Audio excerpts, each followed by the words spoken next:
하나님 아버지, 오늘도 우리가 하나님의 말씀을 들을 때 깨어있게 하시고 살아있는 심령들이 되게 하셔서 하나님이 우리에게 주고자 하시는 것을 제대로 듣고 변화받을 수 있는 복된 심령들이 되게 하여 주옵소서. 지난 한 주간을 승리하며 여기까지 왔사오니 새로운 한 주간을 승리하며 살 수 있도록 우리를 도와주시옵소서. 믿음으로 헌금한 손길들 위에 복을 주셔서 저들이 이미 하나님이 주신 것들로 살고 있사오니 하나님이 베푸시는 것들로 풍성케 되어 나누고 섬기는 일에도 힘쓸 수 있도록 복된 자들이 되게 하여 주시옵소서. 예수님의 이름으로 기도하였습니다. 아멘. 하나님의 말씀은 요한복음 13장 12절에서 17절까지 말씀을 함께 같이 합독하겠습니다. 요한복음 13장 12절에서 17절까지 말씀을 함께 같이 합독하겠습니다. 함께 읽습니다.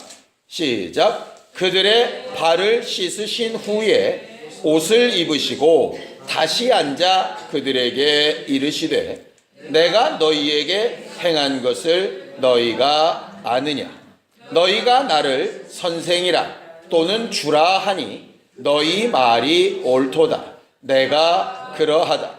내가 주와 또는 선생이 되어 너희 발을 씻었으니 너희도 서로 발을 씻어주는 것이 옳으니라. 내가 너희에게 행한 것 같이 너희도 행하게 하려 하여 본을 보였노라.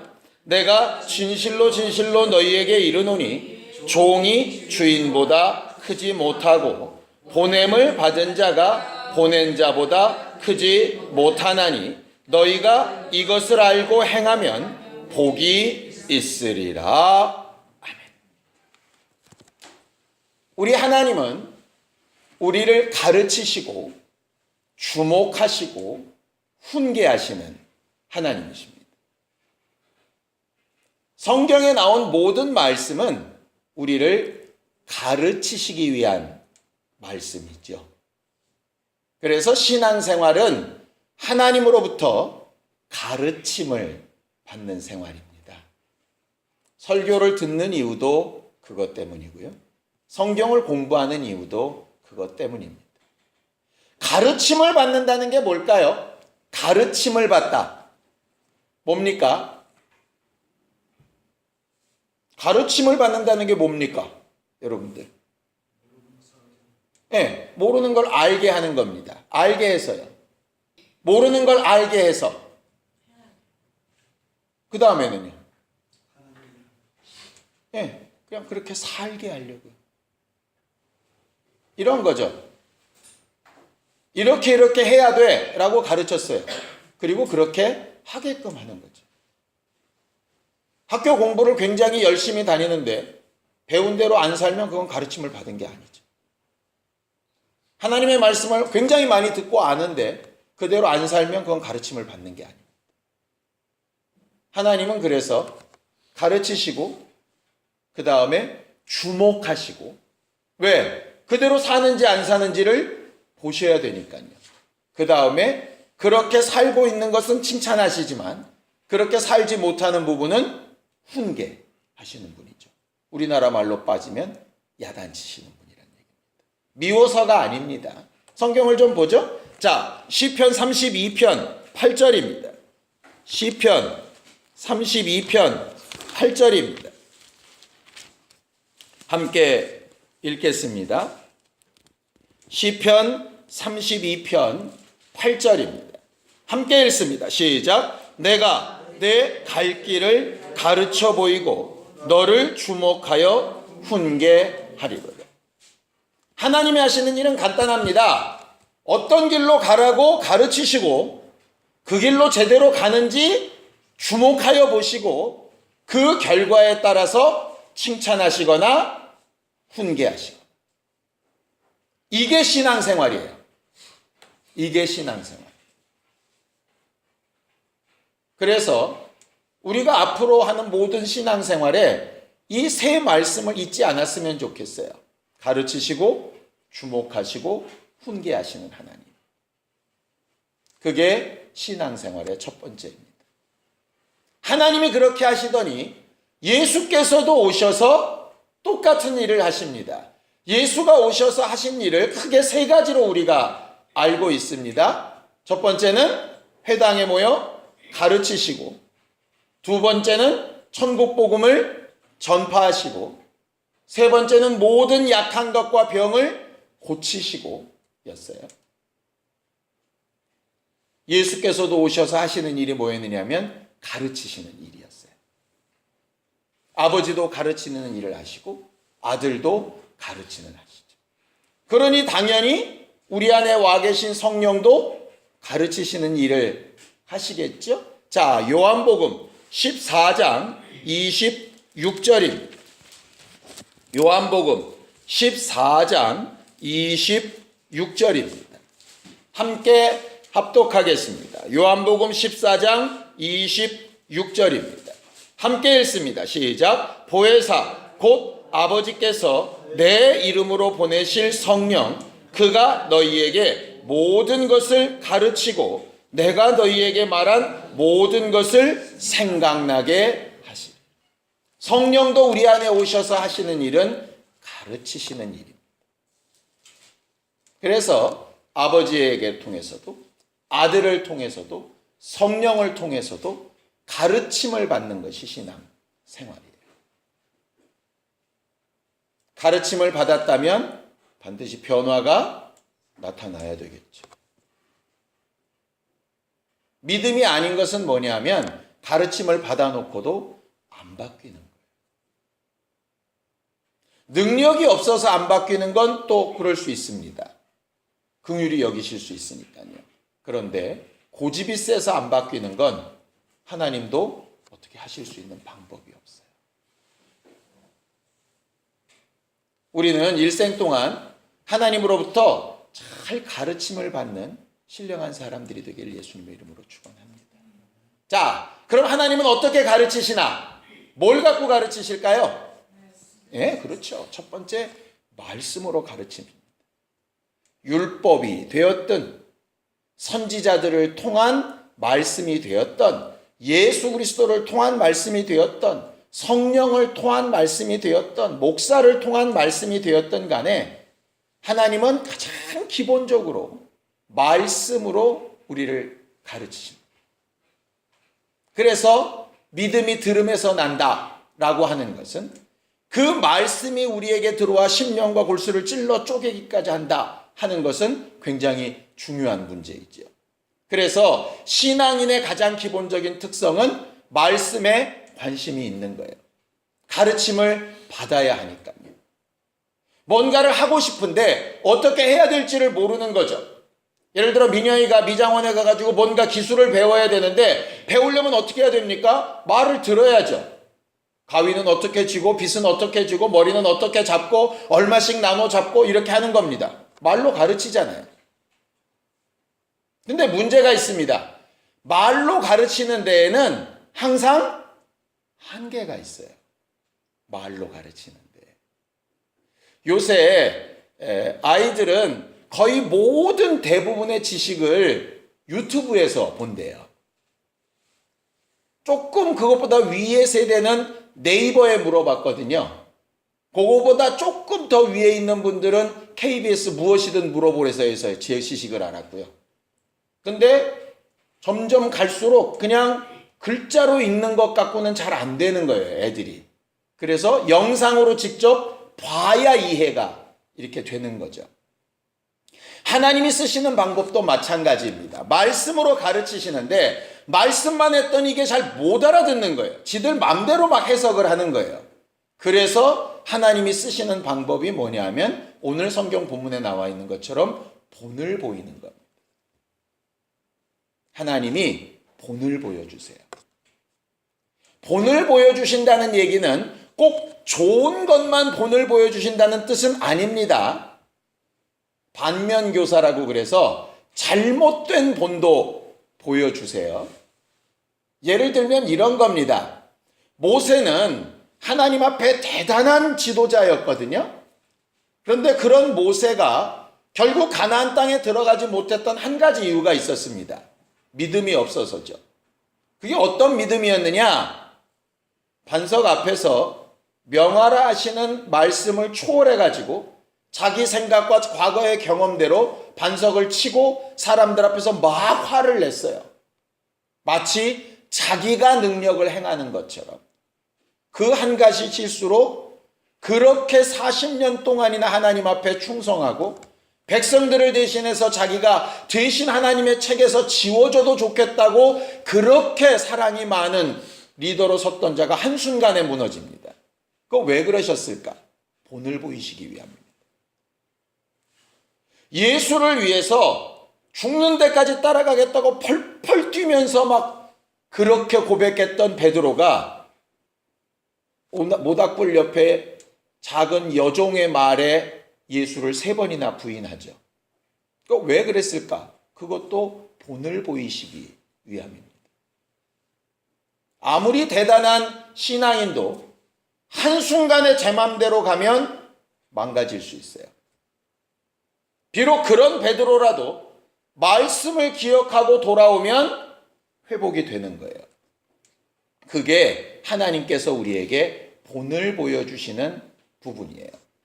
이걸 성경은 이렇게 설명합니다. 자, 베드로 후서 2장 4절에서 6절을 좀 함께 읽겠습니다. 베드로 후서 2장 4절에서 6절입니다. 함께 읽습니다. 베드로 후서 2장 4절에서 6절입니다. 함께 읽겠습니다. 시작. 하나님이 범죄한 천사들을 용서하지 아니하시고 지옥에 던져 어두운 구덩이에 두어 심판 때까지 지키게 하셨으며 옛 세상을 용서하지 아니하시고 오직 의를 전파하는 노아와 그 7 식구를 보존하시고 경건하지 아니한 자들의 세상에 홍수를 내리셨으며 소돔과 고모라 성을 멸망하기로 정하여 죄가 되게 하사 후세에 경건하지 아니할 자들에게 본을 삼으셨더라고 이렇게 되어져 있어요. 성경에 기록된 모든 사건, 좋은 것이든 나쁜 것이든 하나님은 우리에게 본이 되라고 주신 것입니다. 우리는 올 한 달 동안 복을 상속하는 사람들이 되자고 좀 이렇게 은혜를 나누고 있죠. 어떻게 하는 게 복을 상속하는 걸까? 어떻게 하는 게 내 자손들에게, 내 후손들에게 복을 기업으로 유산하는 것이 될까? 바로 이 부분입니다. 하나님의 말씀을 따라서 본을 보이는 거죠. 이런 말이 있더라고요. 곡식은 주인의 발걸음 소리를 듣고 크고 자식은 부모의 뒷모습을 보고 큰다라는 말이 있더라고요. 곡식은 주인이 부지런히 만져주고 방문하고 돌보고 할 때 잘 자라죠. 자식은 앞에서는 내내 할 수 있어도 정작 보는 건 부모의 뒷모습입니다. 그런데 부모들이 착각하는 거예요. 내가 앞에서 잘 가르치고 말하고 그렇게 그럴듯하게 보여주면 아이들이 잘 자랄 거라고 착각을 하는 거죠. 입으로 말하고 앞에서 그럴듯해 보이는 모습은 아이들에게 별다른 감흥을 주지 못합니다. 되돌아서서 앞서 나가 걷는 모습이 본이 되지. 결국 이렇게 생각하면 좋을 것 같습니다. 내 자녀와 자식의 문제는 결국 내 거울이니까요. 내가 복을 제대로 유산하려면 앞모습보다 뒷모습을 잘 만드는 사람이 되어야 할 것 같아요. 하나님의 아들이신 예수가 이 땅에 오셔서 오늘 성경 본문에 있는 대로 내가 주와 선생으로서 너희를 섬기고 발을 닦고 낮아지고 한 이유는 나의 행한 것을 너희도 행하게 하려 본을 보였다라고 이렇게 말씀을 하시죠. 예수께서 제자들을 길러내는 방식은 본을 보여주시는 거였습니다. 한국교회가 왜 문제였을까? 간단하죠. 목사들이 본을 못 보여서 그렇습니다. 전도한 사람들이 본을 못 보여서 그렇습니다. 부모가 자식들에게 본을 못 보여서 그렇습니다. 부모가 정말 제대로 예배하는 뒷모습을 보여줬으면 아이들이 그렇게 예배할 리가 없죠. 그래서 우리는 자식이나 남을 위해서 기도하기 이전에 먼저 예수께서 말씀하신 대로 너와 내 자녀를 위해 울라한 것처럼 우리 자신의 뒷모습을 위해서 먼저 좀 울어야 될 필요가 있습니다. 우리나라 속담엔 이렇게 돼 있죠. 내가 바람풍 해도 너는 바람풍 해라. 틀렸습니다. 그렇게 되는 법은 없습니다. 아주 간혹 이적이 나타나서 그렇게 되는 경우가 있을 수 있을지 모르지만 실제로는 그렇지 않습니다. 하나님께서 우리에게 바라시고 원하시는 신앙의 목적이 있어요. 그냥 단순히 지옥 가지 않고 천국 가는 게 하나님의 목적이 아닙니다. 성경을 좀 볼까요? 로마서 8장 29절입니다. 로마서 8장 29절입니다. 함께 합독하겠습니다. 로마서 8장 29절입니다. 함께 읽습니다. 시작. 하나님이 미리 아신 자들을 또한 그 아들의 형상을 본받게 하기 위하여 미리 정하셨으니 이는 그로 많은 형제 중에서 맏아들이 되게 하려 하십니다. 하나님이 우리에게 뜻하신 뜻은 뭐냐 하면 우리를 구원하셔서 아들의 형상을 본받게 하려 합니다.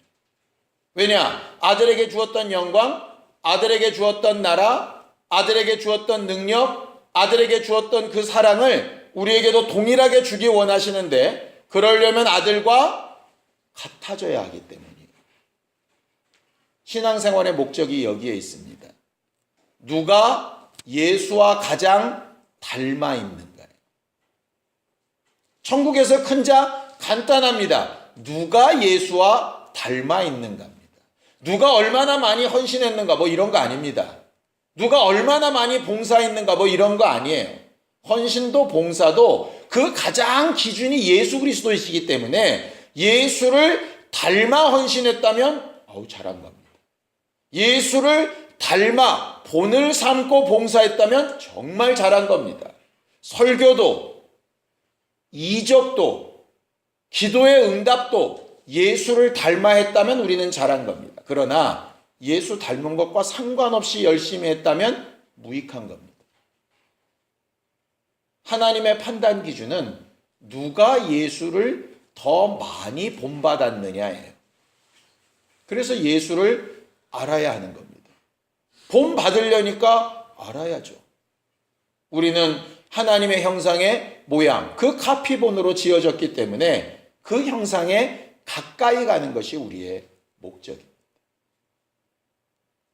하나님께서 이렇게 얘기하시죠. 하나님이 말씀하신 수많은 명령과 계명 가운데 가장 큰 계명 한 가지는 하나님을 사랑하고 이웃을 사랑하는 것이라고 이렇게 말씀으로 가르쳤어요. 그래서 사람들이 궁금해하는 겁니다. 하나님을 어떻게 사랑해야 되지? 이웃을 어떻게 사랑해야 되지? 이것을 예수께서는 단 한마디로 이렇게 정리하시죠. 내가 너희를 사랑한 것처럼 사랑하면 돼. 왜 우리가 예수의 사랑을 받아야 됩니까? 예수의 사랑을 받지 못하면 어떻게 사랑해야 되는지를 모르는 거예요. 내가 왜 부모에게 좋은 교육을 받아야 됩니까? 내가 부모에게 좋은 교육을 받지 못하면 내 아이에게 좋은 부모로서 교육을 시켜줄 수가 없어요. 아니, 부모가 영어를 모르는데 어떻게 아이한테 영어를 가르쳐줘요? 부모가 하나님의 말씀을 모르는데 어떻게 하나님의 말씀을 가르쳐주냐고요. 부모가 말씀대로 안 살고 있는데 어떻게 아이들한테 말씀대로 살라고 얘기를 하냐고요. 예수께서도 하나님의 아들인 그분도 이 땅에 오셔서 나는 하나님의 아들이니까 열애고 니들은 좀 잘 살아 이렇게 하신 게 아니라 항상 뒷모습을 보여주셨거든요. 아시죠? 예수님 공생애 시작하시자마자 하셨던 게 낮에는 사역하시고 밤에는 기도하시는 거였어요. 제자들은 다 지네들 집에 가서 잤고요. 언제까지 하셨냐? 3년을 하셨어요. 3년 동안 그렇게 기도하시고 그 중에서도 제일 믿을 만한 새 놈을 데리고 내가 심히 고민하여 죽게 되었다고 데리고 올라가셨는데도 셋은 뭐하죠? TV 잡니다. 3년을 가르쳤는데 본을 그렇게 보이면서 가르쳤는데 제 생각에는 속이 터지셨을 것 같아요. 그런데도 예수는 포기하지 않으시죠. 본인이 떠나가신 이후에 성령을 통해서도 계속 가르치시죠. 언제인지 정확하게 날짜는 기록되어져 있지 않지만 예수의 제자들이 자신도 모르는 사이에 보고 듣고 배운 대로 변화되기 시작합니다. 예수는 자기 자신의 일을 충분히 하셨어요. 답답해하시고 속상해하시기도 하셨지만 답답해한다고 속상해한다고 바뀌는 건 아닙니다. 꾸준히 끝까지 본을 보이고 앞서 가는 거예요. 왜? 자신을 위해서도 그렇고 남을 위해서도 그런 거죠. 목사로서 정말 능력 없고 부족한 목사지만 이렇게 성도들을 볼 때마다 또 믿지 않는 사람들을 볼 때마다 속 터지고 답답할 때가 뭐 한두 번이 아니죠. 제가 그 정도이니 하나님은 어떠시겠어요? 그런데 속 터지고 답답한다고 뭐가 바뀌나요? 하나도 안 바뀌어요. 방법은 하나밖에 없습니다. 그냥 죽을 때까지 본을 보이는 것밖에 없어요. 나는 가장 복된 사람이 누굴까? 성경을 이렇게 쭉 읽어보다 보면 사도 바울이 이렇게 마음에 딱 걸립니다. 사도 바울이 이런 말을 하거든요. 너희는 나를 본받으라. 내가 주를 사랑한 것처럼 너희도 그렇게 사랑하면 좋겠다. 이게 얼마나 대단한 고백인지 압니까? 부모가 자식을 앉혀놓고 너는 딱 나만큼만 살아라. 그렇게 말할 수 있는 자신감이 있는 부모라면 훌륭하게 잘 산 겁니다. 저는 여러분들이 복을 자손들에게 상속할 때 물질의 복 받아라, 건강의 복 받아라, 형통의 복 받아라. 물론 그것도 복이니까 뭐 그렇게 마음껏 빌으셔도 상관없습니다. 그런데 정말 죽는 순간에 너희는 딱 나처럼만 신앙생활하면 된다.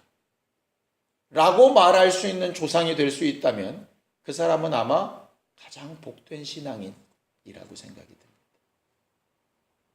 엄마가 야, 딱 네 아버지처럼만 살면 넌 정말 하나님 앞에 서고 사람 앞에 서고 복 있는 사람이다. 이렇게 말할 수 있다면 정말 복된 삶을 산 사람이에요. 아내 입에서 절대 네 애비처럼 살면 안 된다. 이렇게 나오면 문제가 심각한 겁니다.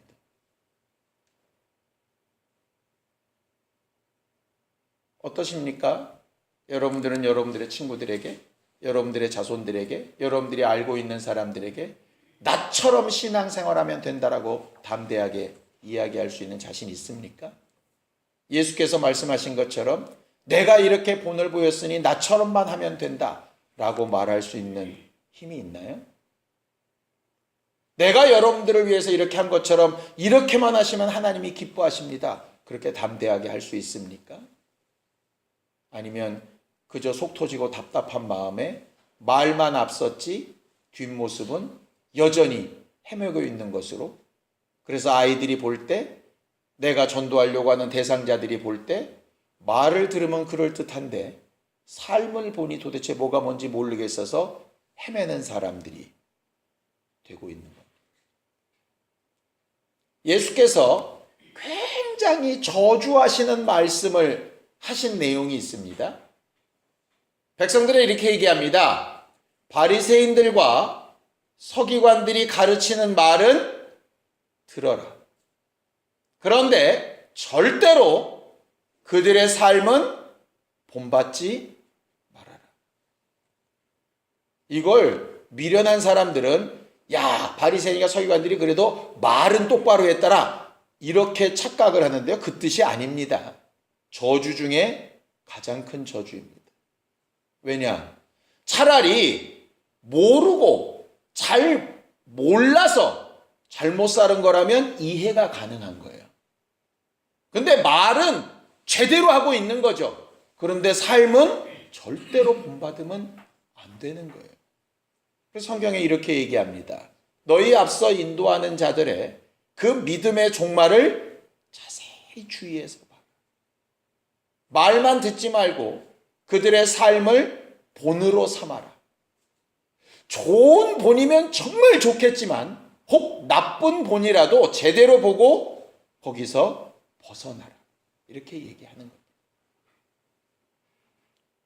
복을 유산하는 방법은 말로 가르치고 좋은 학교 보내고 좋은 학원 보내고 좋은 짝 맞춰줘서 좋은 집 사줘가지고 가정을 꾸미게 하는 게 복을 유산하는 방식이 아닙니다. 여러분들이 하나님 앞에서 사는 삶, 가정으로서의 사는 삶, 여러분들에게 주신 직분으로서의 사는 삶을 뒷모습으로 잘 본을 보이는 게 예수님 닮은 삶이에요. 주를 닮아가는 거룩하고 신령한 우리 모두가 될 수 있게 되기를 예수님의 이름으로 축원합니다. 물론 말도 해야죠. 그리고 말대로 살지 못하는 것은 고백하고 미안하다. 내가 제대로 된 본을 못 보여서 정말 미안하다. 그러나 방향은 이 부분이 맞다. 같이 가보자. 이렇게 얘기하는 것이 올바른 것입니다. 저는 베드로가 예수를 3번이나 부인하는 정말 잘못된 일을 하죠. 그 일조차도 예수는 이렇게 말씀하십니다. 내가 네 믿음이 떨어지지 않기를 기도했으니까 너는 돌이킨 다음에 내 형제들을 굳게 해줘라. 그런 어려움이나 상처가 있는 자들을 나도 그랬는데 회복해 봤다고, 너도 할 수 있다고 이렇게 좀 해줘라. 너는 마치 그런 잘못을 안 하는 자처럼 질책하고 손가락질하는 자가 되지 말고 그렇게 좀 내 마음으로 내 양을 돌아봐 주라. 이렇게 말씀하시는 거죠. 리더들에게, 부모들에게 이렇게 가르칩니다. 마지막 한 절만 읽고 마치겠습니다. 베드로전서 5장 3절입니다. 베드로전서 5장 3절입니다. 함께 합독하시겠습니다. 베드로전서 5장 3절, 4절 함께 합독하고 마치겠습니다. 함께 읽습니다. 시작. 맡은 자들에게 주장하는 자세를 하지 말고 양 무리의 본이 되라. 그리하면 목자장이 나타나실 때에 시들지 아니하는 영광의 관을 얻으리라. 복된 삶은 바로 이겁니다. 맡겨진 것이 목사에게는 성도겠죠. 아버지에게는 그 가정과 자손들일 테고요. 뭐 어떤 직책에 있는 사람이랑 그와 함께 생활하는 사람들일 겁니다. 그들에게 양무리의 본이 되라. 예수를 닮은 사람이 되라. 말만 하는 자가 아니라 행동하는 사람이 되라. 이를 위해서 성령이 와 계신 것이라고 말하고 있어요. 이번 한 주간 또 새롭게 시작하는 한 달 주를 더 닮아가기 위해서 본이 되어지는 신령한 우리 모두가 되기를 예수님의 이름으로 축원합니다. 함께 같이 기도하겠습니다. 하나님 아버지, 우리를 바라보는 사람들 앞에, 특별히 우리 가정과 자손들 앞에 우리의 뒷모습이 예수 그리스도를 닮아 기도하고 가르침을 받으며 주목하여 보고 훈계를 받는 신령한 모습들로 변하고 성장되어져 갈 수 있도록 우리 모두를 도우시고 함께하여 주시옵소서. 주 예수께서 우리를 먼저 섬기시고 먼저 사랑하여 주시고 먼저 본을 보여주셔서 하나님 앞에 가야 될 길을 따르게 하여 주신 것처럼 우리 뒤를 따라오는 자들에게 좋고 아름답고 복된 본이 될 수 있도록 도우시며 특별히 각각의 자손들에게 복을 유산할 수 있는 신령한 조상들이 될 수 있도록 우리에게 역사하여 주시옵소서. 예수님의 이름으로 기도하였습니다. 아멘. 이제는 우리 주 예수 그리스도의 은혜와 하나님 아버지의 극진하신 사랑과 성령님의 감동하시고 가르치시는 분명한 증거가 우리와 함께하는 자들에게 본을 보여 복을 상속하기를 원하는 우리 모두 위에 이제부터 영원까지 함께 있을지어다. 아멘.